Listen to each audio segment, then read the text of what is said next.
All right, guys, welcome in. This is the Unscrubbed with Jake and Joe. I'm Jake. And I'm Joe. Joe, what do you do? What's your story? Yeah, so my name's Joe Curry. I'm an orthopaedic surgeon. I've got a real love for shoulders in particular, but we do pretty much everything in the upper limb. Jakey, Who are you? I'm a nurse practitioner. I assist in surgery with a few orthopaedic surgeons like yourself. Yeah. And yeah, love it. It's a great job. Enjoy it. We have fun. We sort of chew the fat and hang out and get to do what we love. So it's pretty cool. Yeah. It's been a really interesting 6 months, I reckon, for us. Yeah. So we started an Instagram, or I started an Instagram that I kind of pulled you into, I think it's fair to say. Yeah. And you've been extremely gracious helping us with a lot of that stuff. So, but somewhat reluctantly, I would say. Yeah.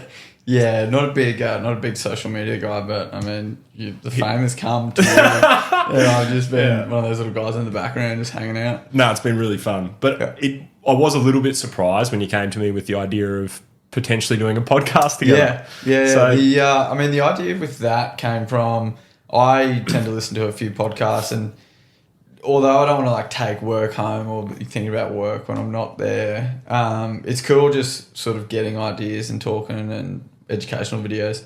But I sort of found that there was a lot that was quite serious and not stale, but a little bit monotoned. And I feel like we're quite lucky in the relationship that we have in theatre, because it's super fun. Yeah, we're very serious about what we do, but we enjoy doing it, and you sort of don't get that insight to that. So I just thought, why not? Why not? Social media superstar.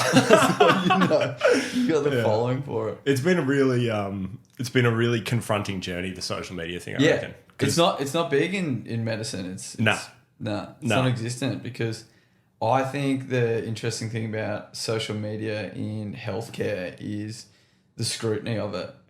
Everyone is under scrutiny pretty all often. the time. Yeah. And to put yourself out there is a pretty big step. For sure.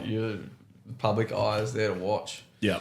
And we're not used to being behind the camera. We're not used to talking. We're not used to doing podcasts. Not used to any of that stuff. So it's been a really uncomfortable but fun journey. Yeah, for sure. And I actually got a really good question the other day regarding your social media. Apart from the fact that it is educational, quite enjoy doing it, someone sort of asked me, do you think he does it for referrals? And my response was, no, it's not for that. It's to kind of showcase what you do, because as yourself as a surgeon, you don't really get to, I don't want to say the word show off, but you don't get to sort of show your skills. You get guys that are building houses, and they're check out this house I bought. Yeah. They drive past 10 houses, I built that. Whereas no one ever sees what we do. No, it's all hidden. Yeah. Yeah, look, the idea behind it initially was kind of a peep under the hood. Yeah. So what does our kind of day-to-day look like? Yeah. What's it like to be in a surgery? What's it like to be in an operating theatre? Yeah. But also I feel like we've built some really good teams, and just kind of documenting how those teams function has been really fun. And I think we've kind of we've grown as a team because of it, which I did not expect. Yeah, for sure. Because a lot of the I guess staff around us really rally behind the social media stuff now, which is not something cool. Not something I ever expected would happen. Some of them reluctantly, like yourself, but it's been really fun. Yeah, nice, man. It is good. I guess let's jump in. Let's get to know, or talk about how you got to where you are. Yeah, in a whole. So starting at the start, went through school in Brisbane, so I was a Brisbane boy, and then didn't really know what I wanted to do when we finished high school. I just kind of was bouncing around and just started a Bachelor of Science degree. Is it true that you're a super famous musician? I was hoping that wasn't going to come up.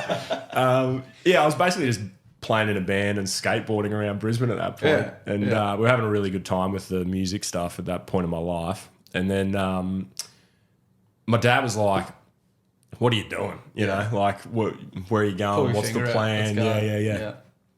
And I reckon, like most men, I had absolutely no clue and pretty much didn't wake up until I was about 25. Yeah. But he kind of pushed me towards doing the entry exam for medicine in my second year of science. Yeah. And so I did that, and then got in, which was somewhat of a miracle, to be honest, because I pretty much couldn't have had a lower score. They called me like the day before uni started and were like, hey, we've got an extra spot. Do you want it? I was like, well, yeah. So let's touch on that a bit. You know, you're talking about, you know, doing these entry exams. Scores are different for different years. Totally. In terms of entry, which is like wild. So if you've got a year where you've got all these really intelligent cats going in, yep, and the score bar gets set higher, but if you go in and there's not that many people sitting the exam, the lower score gets you in still. It's crazy. Yeah. It's one of those things like in your life where momentum seems to matter. Yeah. So like when I sat that exam, the scores were all clustered around 60. Yeah. So it's not like out of 100, it's a bell curve. Yeah. And the scores at that year were clustered around 60. So 61 to 63 was getting you in. Yeah. The year after that, it jumped to like 67. Crazy. So like if I hadn't gotten in then, my score the next year would never have gotten me into uni. Yeah. So the hottest 100, you would have been in there for sure. yeah, exactly right. We probably would still be playing music somewhere. So yeah, it was a really, really fortuitous thing. Dad gave me that little push that I needed, and then we kind of just fell into it, which was cool. Shout out Tony. Yeah, well done, Tones. Yeah, good. Okay. Yeah. What about you? How'd you get into nursing? So I've never even asked you that. I don't reckon. I don't think I've ever asked you that question. Yeah, super weird. I mean, I grew up small country town, moved to Brisbane for high school. Had a ball. We went to similar schools, and it was a big sort of sports school, and just loved hanging out with my mates. And I was getting closer to finishing, and I was pretty set on I'm just going to do a trade. Like I'm pretty keen to be a plumber. Yep. And then one of my breaks, I moved back out home for the holidays, and I was working on a cotton farm doing irrigation. And I was like, this is it. I'm happy here. Awesome. In the sun, using your hands. Yeah, it's so good. Drinking beers and whatnot. And I came home and I said to my mum, I was like, I'm going to stay out here. Like, you live here. I love it out here. My friends are here. And she was like, no, you're going back to Brisbane and you're going to go study. So, and because I hadn't, to be honest, put much effort, and, you know, being a young bloke, you sort of just like cruising through life. And went down that route, got into uni, still wasn't really sure. And then I was like, paramedics looks really cool. So I was like, let's work towards that. The ACU had a dual degree with paramedicine and nursing. And interestingly, again, because I was cruising, I only got into nursing, couldn't get into paramedics. Wow. And then, so I did that, and probably about a year in, I came home and I was like, it's not it. Like, I don't want to do it.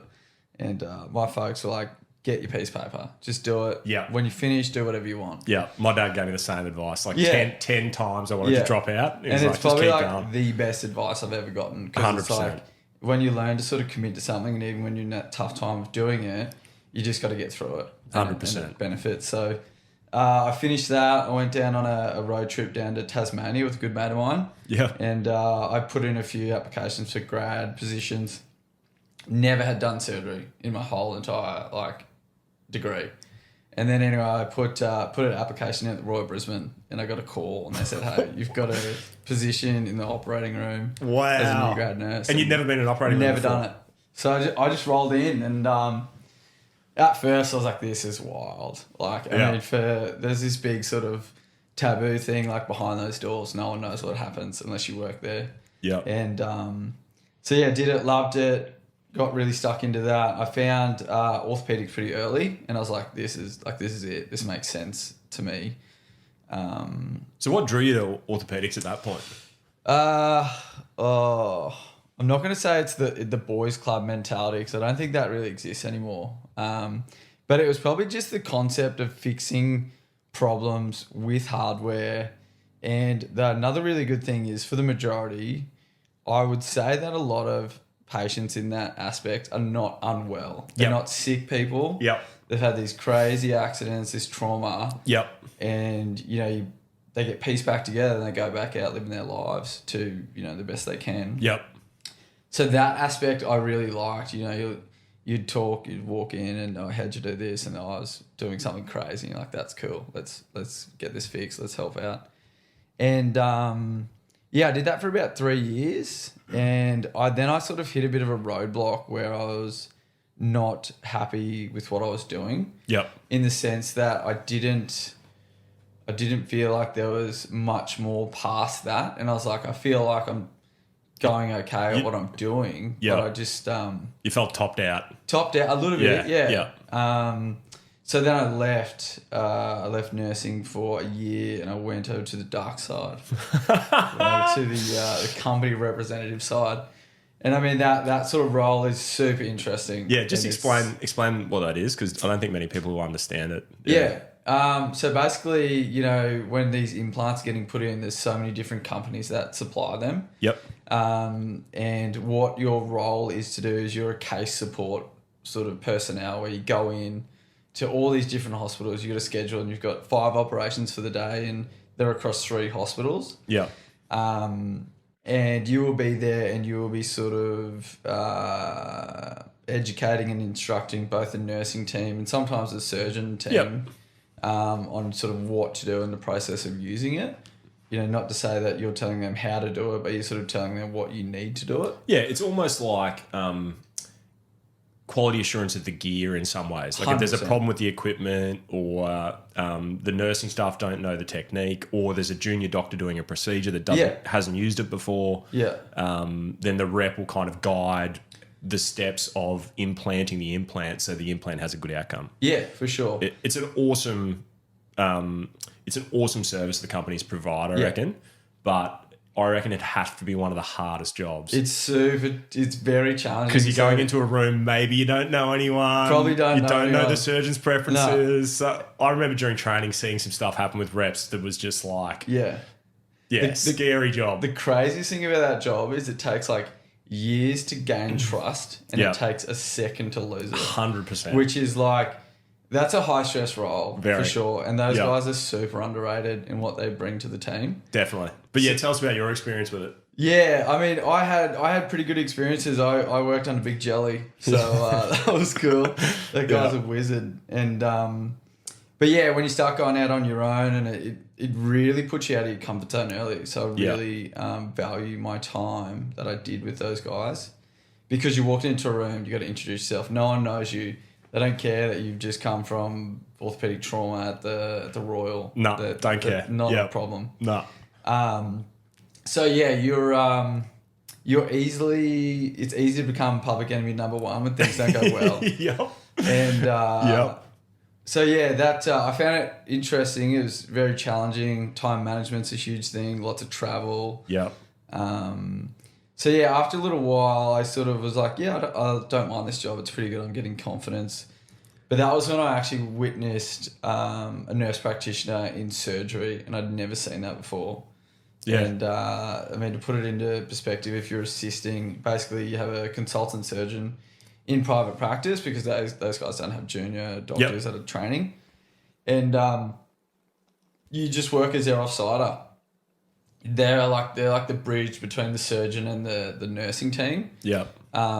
Which is super valuable, I think, personally. Yeah. And yeah, I just loved what they were doing. They were a lot more involved. I sort of spoke to a few of them, and I was asking them, what's your day to day? Tell me about your Monday to Friday, 6 to whenever you finish. Yeah. And immediately after sort of seeing that and chatting to them, I was like, that's it. That's exactly what I want to do. Yeah. And just for context, because I don't think many people, and I get asked all the time, what does Jake actually do? Yeah. So it's a interesting question. Yeah. The role of an NP, what is a nurse practitioner? Yeah, so I guess you need to break it down into different sort of little parts. The first part, the part that a lot of people ask about, is what are you doing in surgery? What? Yep. I mean, my role typically, like I sort of mentioned before, it's the bridge between yourself and the nursing team in a way. Yep. I like to think that I filter communication, concerns or problems between you and them, because you've got a huge role in terms of you've got to focus on this operation that you're going to do for this person. Yep. And sometimes, you don't need to be burdened by stuff that can be answered elsewhere. Yep. So I think that's a pretty big role. And I think coming from to me, that it's massive because decision fatigue, when you're making high pressure decisions all day, you don't need to make 1,000 mundane decisions that can be made by someone who's super well trained. Yeah. So it's like unbelievably important to our flow is the ability for you to make the important but simple decisions all day that I don't have to be burdened with. Yeah. And there's things like you don't have to be like concerned about, like, if we're doing like an elbow operation, okay, like what's the positioning for this? And if you're like out there like looking at, radiology, looking at CTs and trying to plan this and I'm going to do this approach, you don't really want someone to interrupt you and be like, hey, do you want an L bar and do you want a tourniquet and like what do you want the diathermy on? Yeah. Stuff like that I think is really important. Yeah, agreed. So I guess then we get down to the actual operation itself, and I mean I'm sort of opposing you most of the time. And communicating with you, communicating with the nurses. Again, you're like here doing this. You don't want to have to be like flicking back and forth. Totally. Oh, what do they got ready? What's not What's ready? the next step? Is the equipment ready? Are the implants? No, agreed completely. Interpreting the next steps is a big part of my role. Yeah. And cutting down that time duration or increase in efficiency. Yeah. As to when you're ready for the next thing, it's there. It's go. And I reckon that just improves surgical flow, patient outcomes. 100%. And so speed's an interesting thing in surgery. You don't want to be super, super fast. Yeah. But you want to be efficient. And the fastest way to burn time is if the next thing's not ready. For sure. And the surgeon is so concentrated on, doing X thing well. Yeah. If you've got someone else in the room who knows exactly what's happening next, exactly what I might need, and it's not currently ready from the nursing staff and you're already on top of it, then we've just saved that patient a 5-minute general anaesthetic while they get something ready while we're not doing anything. Yeah. And I think one of the biggest things I've noticed with the nurse practitioner role is the ability to transition between sort of what we're doing surgically and what the nurses are doing and troubleshooting gear. Yeah. Because that's not something you see with a medical assistant. Medical assistants are good at doing the medical part of it, but they don't know what the other roles are. Yeah. So the nurse practitioner is kind of like a bit of a jack of all trades. You kind of know everyone's job and you keep the logistics flowing. Yeah, I definitely agree with that. It's a really unique role and you can sort of put in what you want with it. But the overall impact that you can have on the team in the day can be significant. Yeah. Which, I mean, I love it. And you also, it's a different perspective, right? Like when we're doing a shoulder replacement, you're looking at this, but I'm looking at that. Yeah. And then together we create like the whole picture. Totally. And so I think that's pretty cool. Very cool. Yeah. We'll get to the training part of it in a sec, but it's safe to say the nurse practitioner role has a huge amount of scope. Yeah. In terms of there are people working in regional communities and emergency departments. There are people working in surgery, like surgical assistants like yourself and Natasha, who we work with as well. But one of the good things about it is you can kind of tailor it to whatever subspecialty or need is required at a really, really, really advanced level of training. Yeah, for sure. I mean, there's nurse practitioners in every facet of medicine and healthcare. Yeah. So for anyone in America, it's kind of a bit similar to the physician assistant role. Correct. Which is not current. Is it currently available in Australia now? No, I don't believe it. They tried it. They actually tried it up here. Did they? At the public hospital. Just to sort of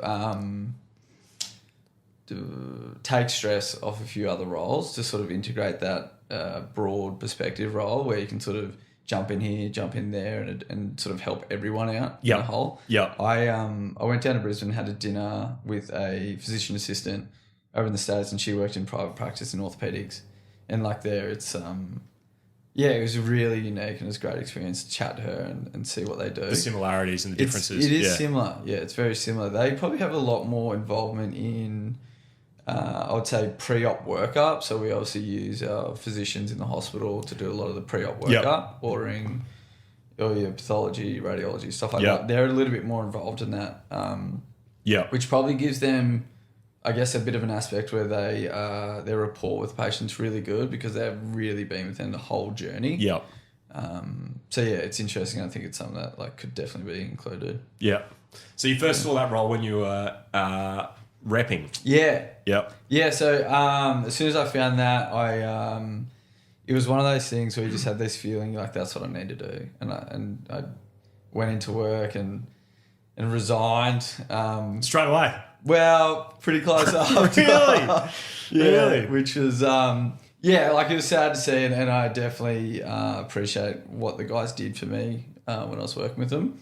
But it's just one of those things where you have a feeling you just got to go with it. Yeah. So yeah, went back straight back to the Royal. Yeah. And I mean, we had known each other a little bit prior to that, but I remember I went back and you'd come back for another sort stint. of set. Yeah, the big house. Yep. And we were chatting and just talking about what we've both been doing. And then I'd sort of mentioned that to you. And I did all the background checks and okay, I need to do this and a couple more degrees and stuff like that. And I mean, that's when we got chatting and you told me you were getting close to finishing, you're going to get into private practice. Yeah. So we sort of just merged on the same highway. Some reference to that, which is kind of absurd, is just before I'd come back to the Royal, I'd been on the coast. I'd come up to the Sunshine Coast and done a year here. And I'd done some private assisting with David Rodder, who's now my business partner. Yeah, yeah. And seen him and Natasha. So Tash was the first. Yeah, she's the OG, man. The OG. She's the gangster. She was the first nurse practitioner I'd ever seen. Yeah. And these two had this thing that was just like. Yeah. Like David never said anything. He just everything was just ready all the time. Yeah. The efficiency of the room was like the craziest thing I'd ever seen at that point. Yeah. And I was talking to Dave afterwards. I'm like, mate, how do you rebuild? Like, if I was trying to replicate something like what you're doing, how do you build this? And he's like, mate, you got to find a Tash. Yeah, yeah. The amount of times I've heard that line, you need a Tash. You need a Tash. Is insane. You got to find a Tash. Yeah. And so 6 months later, I'm at the Royal, and we'd obviously, which we'll get to later, but we'd obviously worked together when I was first a trainee at the Royal, and then we're chatting, and you're like, yeah, I'm thinking about moving to the sunny coast. I'm like. Because at this point, I knew I wanted to move back to the Sunshine Coast. I was like, get out of it. I'm already thinking, Jake's my guy. And I'm like, what are you thinking you might do up there? And you're like, well, I'm going to take a scrub role at SCU, the public hospital up here. But what I really want to do is become a nurse practitioner. Yeah. I unscrubbed from that operation. I called Dave Rodder and I said, mate, I found my Tash. I need you to train him. Yeah. And to his credit, on the spot, jumped on. He's like, send him up, mate. Yeah. Like, straight away. Yeah. I remember I got up there and I got this phone call on a lunch break. And hi, this is Tash. We're pretty keen to get you over. And I was just like, and everything just like lined up. It was perfectly. It was awesome.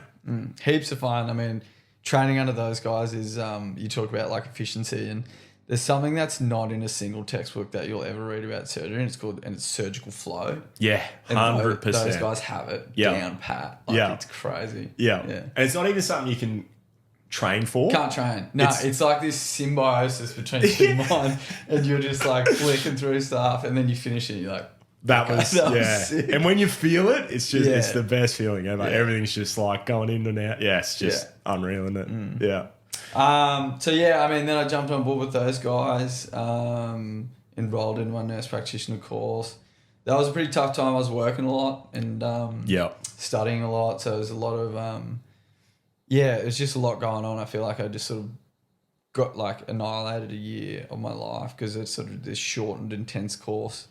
And so for reference, there's a master's of surgical assisting that you have to do. Yeah. And then you also have to do the higher degree, which is a nurse practitioner. Yeah. All while working 50-hour weeks to get your hours up and do your training and all the rest of it under supervision. And then there's the clinical part of it and the academic part of it. So it's high stress, but crazy. Yeah. You know, in order to, I guess, to go to some place, you got to sacrifice a bit. So 100%. Yeah, it was fun, man. Enjoyed it. Yeah. So one thing I will touch on with that, it's really unique, and it'd be good to get your perspective on it. When you go through a time like that, and for you it would have been years because it's training, studying, exams, and then you finish, you almost sort of like look around and have this like, because I know when I was studying, if I had like the weekend, I would go out and do stuff, and then you'd have this like underlying guilt of being 100% studying. Yeah. Then when you finish, you're like, what am I doing right now? Like, what are my hobbies? I don't know what I'm doing. Yeah. So that was, it's a big adjustment. There's this giant void Yeah, huge. And it's like, it's part stress, like you don't know what to do with all this kind of stress that you've got from those exams and everything. But it's also just like, you've got all this time all of a sudden. Yeah. You just got to go out and like be just a human again. Yeah. And not be in the textbook. So. Totally. Yeah. We filled the time. We did. We did. Yeah. That's pretty much my story, mate. Let's go through you. Let's go through. All right, you finished medicine. Now you're in hospital. When did ortho come on the scene? Yeah. So interestingly, through I feel like I kind of woke up during med school. Yeah. So I felt like I was kind of just doing my thing, and then all of a sudden, med school really turned on, and I studied pretty hard at med school, which I didn't necessarily think I was going to, because I really kind of loved the learning part of it. Yeah. But I didn't think I wanted to be a surgeon at all. I thought I was going to do medical stuff initially, which now is wild when you think about it.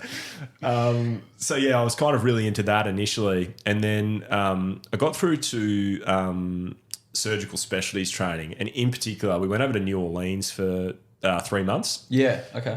And it was like an exchange program that the University of Queensland had at that time with Ochsner Medical School. Yes, yeah. And the ortho-bro thing in Australia is dying off, but the ortho-bro thing in America is full swing. Full swing. They're crazy. Yeah. And so for a third-year medical student at that point, it was really it was like a really good environment to be a part of. Yeah. Like they all played basketball, which was something I loved at the time. Yeah. And it just seemed like a really fun job over there. So that was the first time I was like, oh, maybe this is something I could think about doing. Yeah. But where it really happened for me was intern year. Yeah, okay. So much to my own misery at the time, I put my name into the ballot. So in Australia, or in Queensland certainly, when you're doing your intern year out of med school, you essentially put your name down. You put down 15 preferences of these hospitals that can have interns. Yeah. And I got preference number, and it's not ranked anyway. Like, it's not because of academic scores. It's nothing, just a random ballot. And so I get my 14th preference of Townsville Hospital. Okay. And at this time, because I grew up in Brisbane and the big hospitals in Brisbane and all the rest of it, I thought, my career's over. Like, this is the end. There's nothing, there's nothing that's going to be happening in Townsville. Yeah. And the experience could not have been the opposite. Okay. Yeah. So my first rotation was orthopedics. Yeah. And at that time, the surgeons who were working in that unit were like Pete McEwen, Matt Wilkinson, Ashish Gupta, Reese Edwards. And this was a group of guys who were thinking about orthopedics in a way that, like, even in the big cities, no one was really thinking about it the way they were. Like, they were big brain dudes. Yeah. And then Levi Morse came back, and he was another really big brain dude. Yeah. Like, they were talking about alternate alignment and knee replacement, like 5 or 10 years before I heard it in Brisbane. So I came back to Brisbane, and like people were whispering about it still. Yeah. But these guys were like, they've been doing it for 5 years. Okay. Yeah. And that academic approach to it really appealed to me. Yeah. And then they were like, because of the nature of Townsville Hospital at the time, they saw I was hungry, and they kind of really leaned into that. Yeah. So the teaching was unbelievable. I was coming in on weekends, getting to do parts of procedures, things like that under their supervision. And then I really found I fell in love with the skill acquisition part of it. Yeah. Okay. So like you do something once and you kind of get an idea of it, and then you do it again and you're better at it. Yeah. And that I just got totally addicted to. Yeah. So we're coming in on weekends, we're learning that stuff. And so then the next year I was fortunate enough to get a full year of ortho. And so in Australia, it's very different to the American systems, where you do your exams in med school, and then coming out of med school, you're on a training program. Sure, yeah, and then that's it. That's it forever. Yeah. You're just orthopedics forever. So in Australia, you do your intern year, then you get your full medical registration. You're a doctor, but you're a provisional doctor in your intern year. Yeah. And then you kind of start this kind of training before training. Okay. So it's essentially like learning years, but you're not actually going to go anywhere unless you get onto one of the training programs, which is a totally different setup. Yeah. And so in your second year, it's really rare to get like a good job. And I was lucky enough to get basically wrangle a full year of orthopedics in residency. Yep. Took step after step. That's when it really kind of concreted, this is definitely what I want to be doing. Yep. and then you go through the process of, okay, well, what's the next step? And here comes the grueling part. Yeah. So that next step in Australia is you got to sit a surgical exam. You got to get your research ticked off. Yeah. You've got to impress your referee pool enough that they give you good referees. Yeah, referees being the surgeons that you're working with. Yeah, exactly. Okay. Yeah. And so in Australia, at that time at least, you couldn't apply until your 4th year out. So I spent, 2.5 years cutting my teeth in Townsville. Yeah. And it was unbelievable for surgical exposure. Yeah. Like, just unbelievable. It's a high acuity centre, lots and lots of trauma, and a really tight-knit unit that are invested in you getting better. Yeah. Because if you get better, then the patients have better outcomes, but also their lives are better. For sure. You're not calling them all night being like, yeah, I can't wash this wound out. I Yeah. can't do this tendon repair. So it was just a ultra fertile ground for learning. Yeah. And the registrars who were there at the time, I remember Adam Parr and John O'Dehoog in particular, were just like awesome. Yeah. So good to be around. Yeah. Really good at educating. They'd rap you on the knuckles if you did the wrong thing. That's good. You need. You need that, right? Well, patients need it, right? You don't want to be just 100%. going out there doing what you want. 100%. Yeah. And so, Townsville was a great experience for me. Yeah. And then I was lucky enough to get on that first application, which in Australia is crazy, more and more rare. Yeah. And there's some guys out there who I know personally who have done, 5, 6, 7 years of that pre-training training that are incredible surgeons. Yeah. But, it takes you 12 or 13 years after graduating from med school to become a fully qualified surgeon. Yeah. So it's it's a grueler. You bleed for those guys. I mean, I've come across quite a few of them, and they're great surgeons, great people, and there's just this like really complex hurdle that they got to get through. Yeah. And for a fact that they'd be good surgeons. Oh, absolutely. Great consultants. Pretty much anyone who gets into that interview room typically is good enough to do it. Yeah. And then it's just about on that day. Yeah. How can you represent yourself in a way that gets you through that particular barricade? Yeah. Let's talk about the interview, the big first hurdle. Guys. So the interview, essentially you go through this, you do all those exams and everything, and then they select a group of people to come to this interview. Mm-hmm. And you go through, at the time, I think it was 6 stations where you kind of go in and you get grilled by orthopedic surgeons sitting on the other side of the table. Yeah. And so normally there's 2 orthopedic surgeons, and then the third person is typically like a high-level nurse from one of the big hospitals. Yeah. And it's one of these days in your life where if you nail it, you've got a future, and if you don't nail it, you don't. And like just to explain that a bit more, when you don't nail it, you just go back to work. You go back next year. You got 12 months. Yep. To drown in your sorrows and then get ready for the next one. It all comes down to that one day. That's just the craziest thing. So if you don't sleep properly, you turn up and you say something dumb, like that costs you a whole year of your life. Yeah. And worse than that, often what you need to do from application to application each year changes. Yeah. So the next year you might have to do all this other stuff that's different to get on. So it's another one of those life momentum things where if you can line it up and get that first one right, it saves you a lot of time. Yeah. And we got lucky. I think one of the advantages I had from being in Townsville was I'd been in a lot of high pressure situations up there. They'd always ask really good questions, and they were people I wanted to impress. Yeah. So I always felt like I was answering questions to those guys in a way that was almost like an interview. Yeah. And so that was really good. But then I came down here and I didn't know any of the people who interviewed me. Yeah. And I think that kind of helped. Yeah, true. There's no. I guess there's no character behind who's asking the question. But then 5 years later, I work. I know who those people who interviewed me. Yeah. I'd be more scared then than I was at the start, because I just didn't know who they were. Yeah. It was a good run. Yeah. And then get through the interview first try, which is, it's incredible. Yeah. And then so now you're on the training program. So you're a registrar. You set one. Yep. What's the process? Yeah, so orthopedic training in Australia goes for typically 5 years, and in Queensland you basically just get balloted around to more or less any institution that has accredited training posts. Yeah, and you're put with surgeons at that hospital to learn a particular thing each term. Yeah. And then that you kind of rotate through all the different hospitals over the 5 years typically.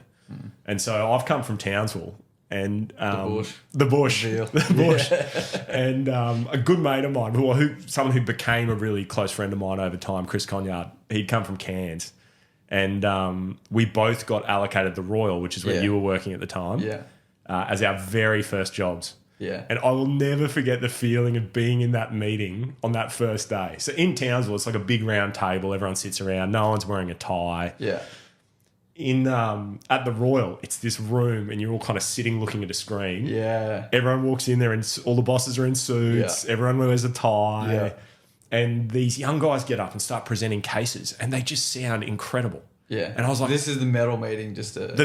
So the morning meeting where we discuss cases that are going to go on during the day or cases that have happened in the last 24 hours. Yeah. And these guys get up and they start talking. And I'm sitting next to Conyard. I'm like, I've never heard anyone talk like this before. And I lean over to Chris. I'm like, mate, do you sound like this? He's like, absolutely not. Yeah. And so it was really fun to have someone else who'd been in regional Queensland. And what we found was we were really good at the cutting bit. Yeah. But we had to kind of work on the communication bit to get up to scratch. Yeah. And so we worked really, really hard at that over the first couple of months to try and get up to speed where we needed to get up to speed. Yeah. I think, and just to sort of dive into that a bit more, this morning meeting, for those who don't know, basically, these guys are doing these operations, and in orthopedics, you're often getting post-op x-rays. Yep. You're putting your work up on the screen in front of a room full of other orthopedic surgeons. Yep. Under heavy scrutiny. Everyone's got an opinion. Why did you do that? Why did you do this? And you got to have answers. Yeah. You got to tell them why. That is one of the things that drew me to ortho in the first place, is the transparency of the work you do. Yeah. So you can see whether a screw's straight or not. Yeah. And so you can't hide in the metal meeting, which is one of the things that I really liked about it. Yeah. But it is probably one of the more confronting things for a junior doctor. Yeah. To go into those meetings and put up the x-rays and be like, this is... Yeah, it's what we've done. This is my first wrist I've done, and you're talking to a guy who's done above 500. Yeah, exactly. And you're thinking, I nailed this, and he looks at you and he thinks, you got some training to do. Exactly. Yeah. But mate, I had my first year was a dream run. So I worked in the high complexity trauma unit at the Royal with KT. Those guys are awesome. Unbelievable. Yeah. Which is where I met you for the first time. Yeah. I did a little bit of work with KT. Yeah. Yeah, great surgeon. Great dude, really. Yeah, unbelievable human, Yeah. And then I went to the Prince Charles and did joint replacements for 6 months, which again was just like such a good experience. And in your first year of training, to do 6 months of complex trauma and then 6 months of joints is like, that is perfect combo. A dream run. Yeah.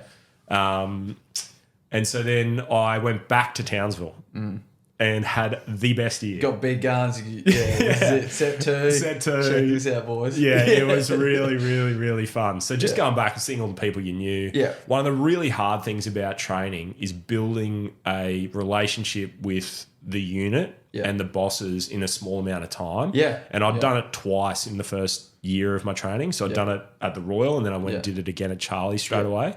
And that part of it in particular is really exhausting, to be honest. So to be able to go home to Townsville, and it really felt like I was going home. Yeah.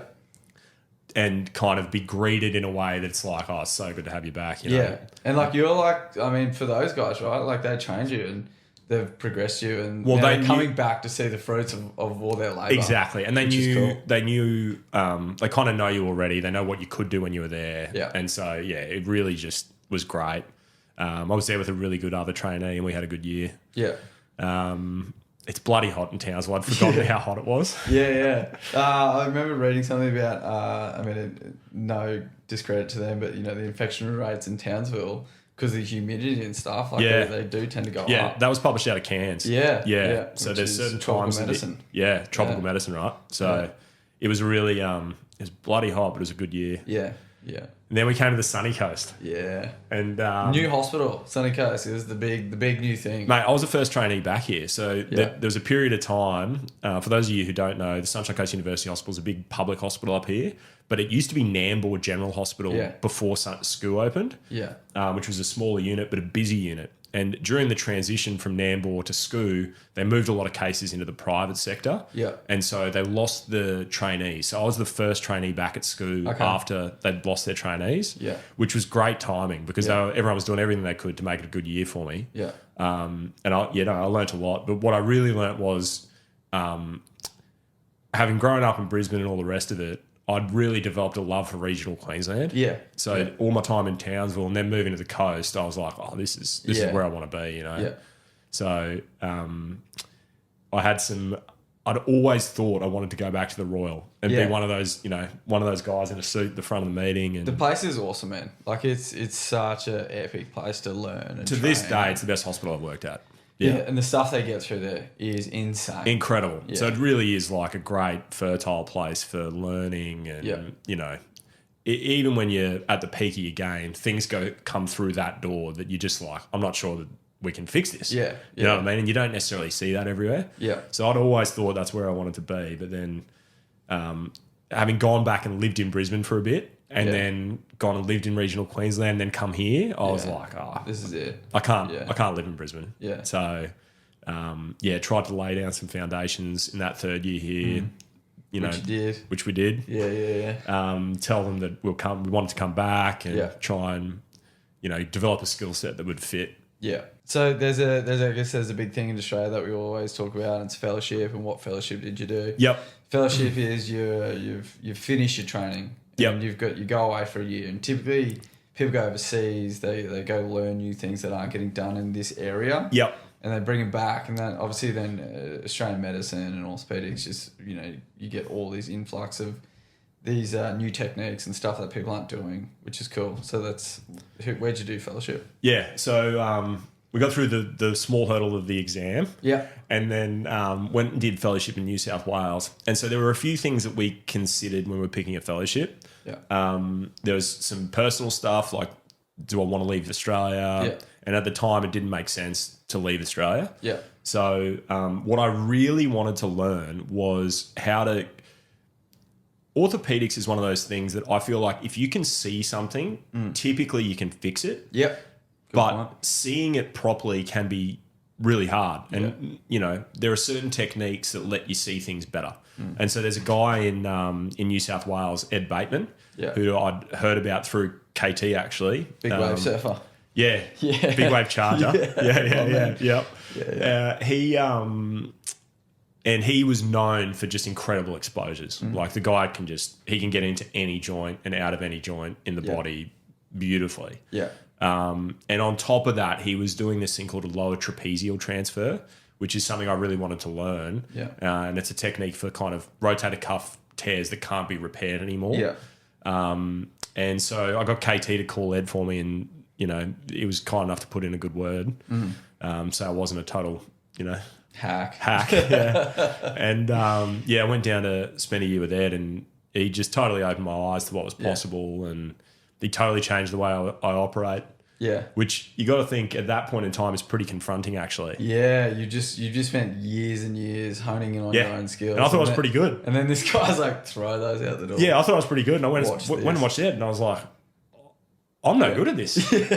So it was I got more out of that than I could have hoped for. Yeah. Yeah. And I mean, there's a lot of listeners there that don't know, and a lot of people I think that don't know, but you're actually trained a knee arthroplasty. Yeah. So that fellowship is Ed does loads of shoulders and really high level shoulder stuff. Yeah. But he does a lot of hip and knee replacement as well. So I spent half the year doing subvastus knee replacements. Yeah. What is it about upper limb? Why not do hips and knees and you know, get all the glory like some of our colleagues? So as I went through training, I thought I wanted to be a knee surgeon, to be completely honest with you. And I kind of, in my fourth and fifth year, I was like, why do I think I want to do knee surgery? Yeah. And it was more that I was comfortable doing it than I had some kind of love for it. Yeah. And I think it kind of stemmed from Townsville, where there was a lot of really high-level knee surgeons who were making the academic part of it really fun. Yeah. But I felt like we kind of answered a lot of the questions in knee surgery during my 5 years of training. A lot of things had changed. I think we'd kind of landed on something as a community that was pretty reproducible, and I think everyone knew this is probably what the answer is. This is best practice right now. Yeah. But in the shoulder, I was like we are at the start of that journey. Yeah. And so that's really what I wanted for my career. I wanted to be technically, I found it like exciting and challenging. There were new skills. You know, it's hard surgery, which is fun, but academically, it's an opportunity to really be at the sort of the start of that wave of where are we going with this? Biology is a huge thing that we don't have a huge amount of answers for in rotator cuff repair surgery. And then in joint replacement, where do we put a reverse? Where are we trying to put it? Do you change that for different patients or, you know? Exactly. Important. I felt like the first 10 years of my career in that space were going to be really fun because a lot of things are changing and evolving. And that's kind of what keeps me interested in it. Yeah. Okay. Yeah. Cool. Now let's, I mean, we'll go back to the social media thing. The real job. I mean, let's sort of touch on that. I mean, again, we sort of spoke about at the start that it's not a big thing. People aren't putting themselves out. It's, you know, it's like a morning meeting to the public. You're showing everyone what you're doing, why you're doing it, and stuff like that. Do you think that there's in the future that there's going to be a lot more of this happening? Oh, mate, 100%. And like since I started that account, I've already seen, 10 or 15 other accounts kind of pop up locally. I think it's an interesting space to be in. But if I can kind of show what we do and give people a peep under the hood, I feel like it's good for the community to kind of know what they're getting into. You know what I mean? For sure. B, it acts as a bit of a training resource for some junior doctors. Like I've been contacted by a heap of junior doctors being like, oh, what can I do to kind of, improve my performance or how can we kind of speed up the transition into getting to where we want to get to, things like that. So if we can do that, then, that's awesome. At absolute worst, it's a really good team building thing locally. So there's definitely a bit of hype about it, isn't there? And it's pretty cool. And it's a good environment builder. So everyone kind of rallies around it, and it's a bit of fun for the staff, and everyone can take the mickey out of me. So it's good. You're at the front of that. Taking the heat. Got to do it. I mean, man, let's what's the plan with the podcast? What do you reckon? What are we thinking? Well, mate, it's your baby. Well, you tell me. I mean, my understanding was it's we sort of just chat about life stuff and obviously how surgery and everything is incorporated into that. We had a few chats about getting on some guests or getting on some really renowned surgeons that we can hopefully get in here and chat to them about their sort of journey and a few hot topics like I said, biology and rotator cuffs would be great to get someone involved in that. And just all those sort of things. We were having a chat about a director of a company that's healthcare AI. How that's sort of integrating. So a few pretty exciting things. Very exciting. And one of the things I'm excited about as well is watching a few podcasts of you solo with some guests, which will be good. Imagine. But I think we've got an opportunity to do something that's fun and hopefully educational in some way. And pretty unique. Yeah. Don't take it as gospel. We'll try. Okay. Good stuff, mate. My man. Thanks, bro. Thanks for coming on.